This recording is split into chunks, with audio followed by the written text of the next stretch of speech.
I'm golf broadcaster Brian Hammonds. In this video series, we're going to give you some tips on how to improve your pace of play. There's really no need for a 5 or 6 hour round of golf. We're going to focus our attention on 4 different areas: golf course awareness, pre-shot routine, putting green, and equipment management. The goal is to help you improve your pace of play while still maintaining proper golf etiquette.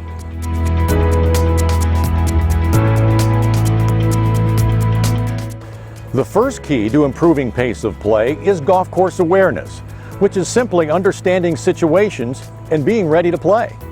Players should stand on or near the tee box behind the player or off to the side or just out of their sight, where they can still see the tee shot.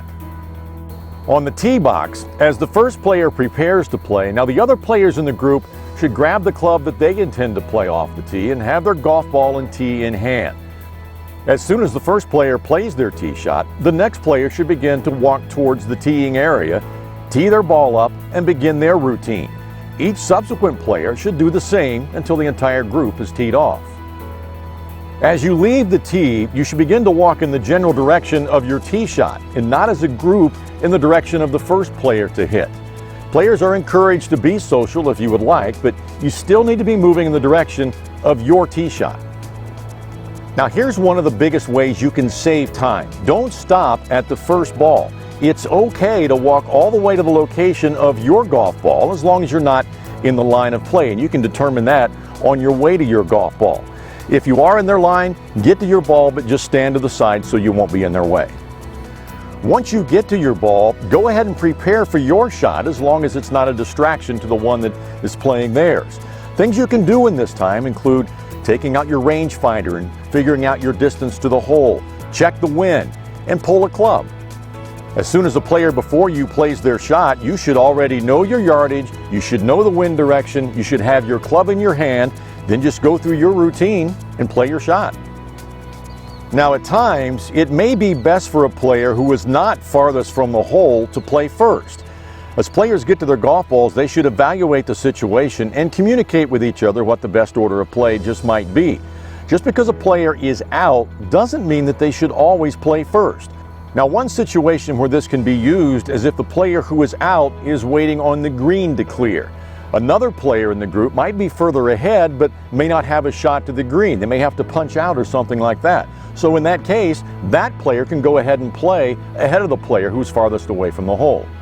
Another situation could be a par 5, where one player might be able to reach the green in 2, but players closer to the hole may prefer to lay up. Now in that case, the player or players laying up should go ahead and play their shots and then begin moving toward their ball while staying out of the way of the player that's going to try to hit the green in 2.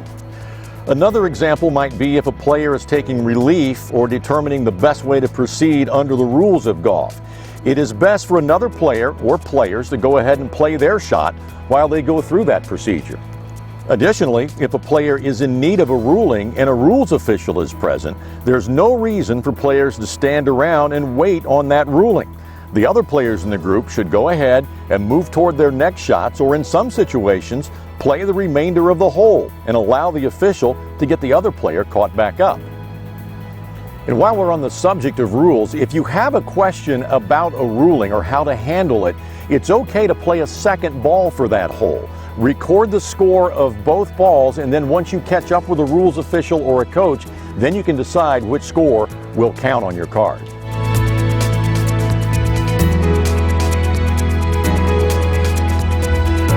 The next thing we're going to look at is your pre-shot routine. Now, what is a pre-shot routine? It's everything you do prior to hitting your golf shot. We encourage you to do all of that before it's your turn. Here's an example of a player who's ready to play when it's their turn and one who is not. First, let's see some keys to a player getting through their routine efficiently. This player has walked all the way to their golf ball. They've gotten their yardage and they already know which club they're going to play. As soon as the player before them plays their shot, they've already begun their routine. Once in their routine, the player limits their practice swings and makes sure not to take any divots with the practice swing they do take. The player also steps into the shot one time and limits the time they spend over the ball. Now let's take a look at the amount of time that a player was able to save versus a player who doesn't have an efficient pre-shot routine.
Let's take a look at how an efficient pre-shot routine stacks up against an inefficient one over the course of a round. Our efficient player took 27 seconds to play a shot. And although our inefficient player took 57 seconds in the video, the maximum time allowed to play a shot by the rules of golf is 45 seconds. So we will use that number as an example. If those players took that average amount of time over the course of 9 holes and each shot even par rounds of 36, our first player would have a total of 16 minutes and 12 seconds of actual playing time. Our second player would have a total of 27 minutes of playing time.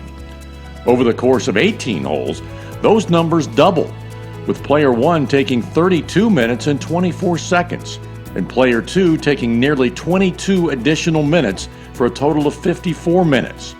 Now, what can that mean for an entire group of players?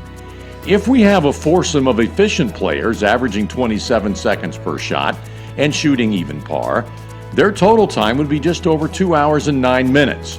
Now remember, this does not include time walking between shots or holes or waiting on the group in front of them. As you can see, each inefficient player we add to the group increases the playing time significantly. In the end, if we have a foursome of inefficient players averaging 45 seconds per shot, our total time has increased by over an hour and 25 minutes. This is a good example of how much of an impact a single inefficient player can have on their group, and also full groups of efficient players playing behind them. As you can see, if you're ready to play your shot when it's your turn, you can save an awful lot of time over the course of an 18-hole round. If 3 or 4 players in a group waited until after the player before them played to go into their pre-shot routine, that time really adds up over 18 holes.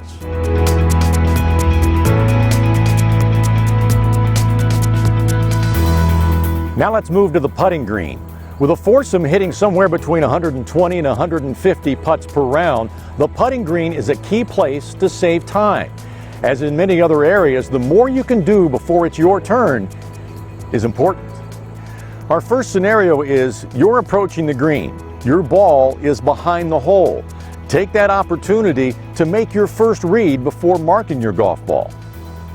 On your way to your golf ball, take that opportunity to clear your line if that's necessary, repair any ball marks before anybody putts.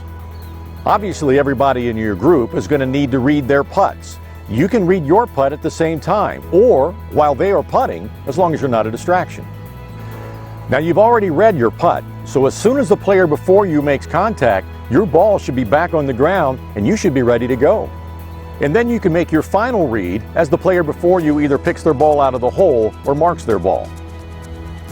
After you've hit your putt, if you hit it to within a couple of feet, we encourage you to go ahead and finish the hole. Don't mark your ball. As Happy Gilmore might say, just tap it in. Just make sure you tell your playing competitors that you're going to finish.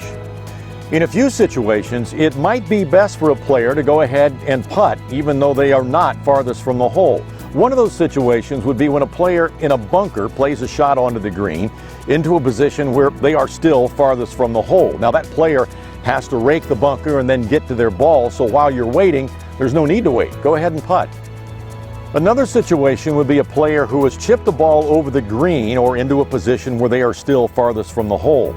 While that player collects their putter or walks to their next shot, the next farthest player from the hole can go ahead and play.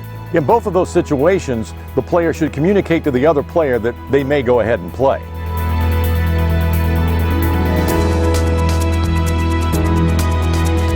Another area where we can really improve pace of play is equipment management. You may not think that where you place your bag is important, but it is. A lot of players waste time on the golf course. After they play a hole, they have to walk back to where their golf bag is. When you get to a green, park your bag or your golf cart between the green and the next tee box. It's a short walk that way. If you're using a push cart like so many players do today, make sure you don't get them on the tee box or the putting green, but park them as close as possible to those areas to save time. After you've placed your bag between the green and the next tee and you're playing a shot where you're not quite sure what club it'll take several clubs with you. That'll save you a trip back to the bag. Then after you play the shot, don't just leave those clubs there. Make sure you take them onto the green with you and then pick them up after you're done playing the hole. I hope these tips will help you improve your pace of play. I think you'll find if you put these tips in play, you're going to play a round of golf a lot faster.